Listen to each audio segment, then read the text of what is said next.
এখন রাতে 9:30 পৌনে 10টা বাজে। এখন খাচ্ছি নাশপাতি। রান্না এখনো হয়নি। আমার খুব মানে ডিউটি থেকে এসে খুব পেটে ব্যথা করছিল, আবার নাশপাতি খাচ্ছি। তো ভাবছি খাবো না, রেখে দেবো, কালকে নিয়ে যাবো। নাশপাতি খেতে আমার ভীষণ ভালো লাগে। তো এখন রান্না করব। আজকে যেহেতু কৌশিকী অমাবস্যা, তাই জন্য ভাত খাবো না। আমাদের এখানে কালী পুজো, মানে মানে আমাদের পাড়ার একজনের বাড়িতে কালী পুজো আছে, নিমন্ত্রণ পড়ে গেছে, কিন্তু বাইরে হচ্ছে প্রচুর বৃষ্টি। তাই জন্য মেয়ে বলছে যাবে না, এমনিতে ওর শরীরটা ভালো না, যাবে না। আর আমি যাব, কিন্তু যাব বলেছিলাম, কিন্তু গেলেও আমাকে বাড়িতে ওর জন্য রুটি বা পরোটা বা যাই হোক কিছু করতে হবে। তাই জন্য আমার আর ভালো লাগছে না। আমি বললাম থাক, যাবো না। কালী পুজো তো আবার এখন ইচ্ছা করছে না, শাড়ি পরো, এই পরো তাই পরো, আর ভালো লাগছে না আর। তো এখন দেখি বাড়িতে রান্না করবো হচ্ছে ডিম। কালকে যেহেতু নিয়ে যাব রান্না, মানে খাবারটাও নিয়ে যাব, তাই ডিমটা রান্না করব। আর মনে ময়দার ওইটা মিলিয়ে মেখেছিস, ময়দার আটা মিলিয়ে মেখে রেখেছি, তো ওইটা করবো, পরোটা আর ডিমের কারি। তো চলো রান্নাটা করি, খাওয়া দাওয়া করবো। আর আজকে ট্রেনে একটা অদ্ভুত ধরনের ঘটনা ঘটেছে, যার জন্য আমার গলাটা একটু ভেঙে গেছে, চিৎকার করেছি খুব। এমনিতে আমি একটু চিৎকারই করি, মানে ঝগড়া নয়, কিন্তু আজকে একটু চেঁচামেচি হয়েছে। লেডিস কম্পার্টমেন্টে একজন জেন্টস উঠে জায়গা রেখেছে তার, মানে মা বা যাই হোক ফ্যামিলির জন্য, রুমাল দিয়ে দিয়ে জায়গা রেখে দিয়েছে। আমরা বলছি এটা হয় না। আমি বসতে চাইছি, উনি আমাকে রীতিমতো এরকম হাত দিয়ে ধাক্কা দিয়ে দিয়েছে, ব্যাস। আর সমস্ত লেডিসরা যা, মানে জিআরপিকে ডাকো, এই ডাকো তাই ডাকো, কেন আপনি গায়ে হাত দিলেন। অবশ্যই গায়ে হাত দেওয়াটা তুমি মানে ফট করে এরকম তো সরিয়ে দিতে পারে না। তারপরে উনি বলছে আমার ভুল হয়ে গেছে, অন্যায় হয়ে গেছে। আমি যে জায়গাটাও তো এক তো আপনি জায়গা রেখেছেন, সেটা তো কোনো কেউ রাখে না। ঠিক আছে, তো আপনার মায়ের জন্য আপনি রেখেছেন, আমরা বসতে দেবো, কিন্তু আপনি গায়ে হাত দিলেন কেন?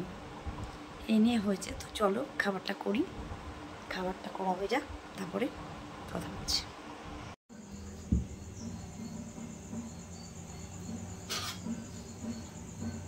ভাজি পরোটা,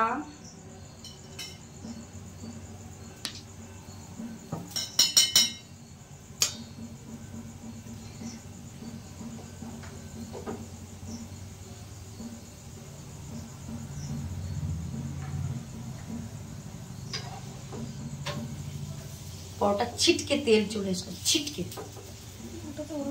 হ্যাঁ আমি এইটা, এই যে চারিদিকে তেল চলে যায়, আমার ঠিক পোষায় না।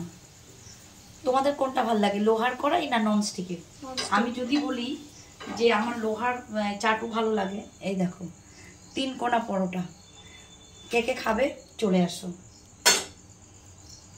কালী পুজো তার যাওয়া হয়নি, বাড়িতেই ভাজছি পরোটা, মেয়েও খাবে আমিও খাবো। আর কি কি করেছি তোমাদের দেখাচ্ছি পরে। দেখো বন্ধুরা, ডিমের কষাটা দেখো, আহ দেখেই মনে হচ্ছে এখনই খেয়ে নিই, লোভ সামলাতে পারছি না। আর এটা হচ্ছে ঘুগনি, এই ট্রেন থেকে নিয়ে এসেছি। অ্যাকচুয়ালি এটা কাবলি ছোলার ঘুগনি। আর করেছি পরোটা, পরোটা হচ্ছে 3 কোনা পরোটা, মেয়ের জন্য করেছি গোল গোল, আর আমার জন্য করেছি 3 কোনা। তো চলো আজকে ডিনার সেরে নিই, পরোটা, ডিম কষা আর ঘুগনি দিয়ে। ডিম কষাটা তো কারা কারা খাবে চলে আসো, আমার তো জিভে জল চলে আসছে এক্ষুনি। আর যারা খাবে চলে আসতে পারো, কোনো ব্যাপার নেই, অলওয়েজ ওয়েলকাম। তো চলো খেয়ে নিই, ডিম কষা, ঘুগনি আর মানে বাঁধাকপিটা কী হবে। তো চলো ডিনারটা সেরে নিয়ে তারপরে আসছি ডিনারটা। আরে চলে আয়, এটাই আমি আমার কালকে নিয়ে যাব, কালকের দুপুরের লাঞ্চের এইটা আমার হয়ে যাবে। দেখতে পাচ্ছ বন্ধুরা, কারা এরকম লাল লাল ঝোল কেউ পছন্দ করবে না? হ্যাঁ আরে কেউ ছাড়বেও না, কেউ ছাড়বেও না। খাওয়া হয়ে গেছে, এবার মুখটা একটু ধোবো, মুখে একটু ক্রিম লাগাবো আর চুলটা একটু আঁচড়াবো। দেখো পেছনে দেখো সব বই খাতা পড়ে রয়েছে, মানে সব খাটে বই খাতা থাকবে, ওই ঘরেও বই খাতা, এই বারান্দায় খাটটা এনেছি এখানেও বই খাতা, মানে সরস্বতী আমাদের বাড়িতে চারিদিকে বিরাজমান। তো কী করা, বাসন টাসন ধুইনি, 11টা বেজে গেছে, অনেক রাত হয়ে গেছে। আর মানে কালকে ভিডিওটা এখনও পোস্ট করিনি, আপডেট করতে একটু মানে এডিটিং করতে একটু দেরি হয়ে যাচ্ছে, তো এখনই পোস্ট করে দেবো গতকালের ভিডিওটা। আর আমার একটু চিল্লামিল্লি করেছি বলে গলাটা একটু ভেঙেও গেছে, ওটাই হচ্ছে। তো চলো, খাওয়া দাওয়া হয়ে গেছে, শুয়ে পড়বো। আর কালী পুজোর নিমন্ত্রণ বাড়ি যাওয়ার কথা ছিল, যায়নি, ঢাক বাজছে শুনতে পাচ্ছি, মাকে এখান থেকে প্রণাম করে নেবো, কিছু করার নেই, মা বুঝে যাবে। তো চলো, আজকের মতন এখানেই গুড নাইট করছি, দেখা হবে কালকে নতুন একটা ভিডিওর সঙ্গে। আজকের মতন টাটা। আমার চ্যানেলটা সাবস্ক্রাইব করো, আর ভালো লাগলে একটা লাইক করো, কমেন্ট করো, আর প্লিজ বন্ধুরা পাশে থেকো, সাবস্ক্রাইব করে আমার পাশে থেকো।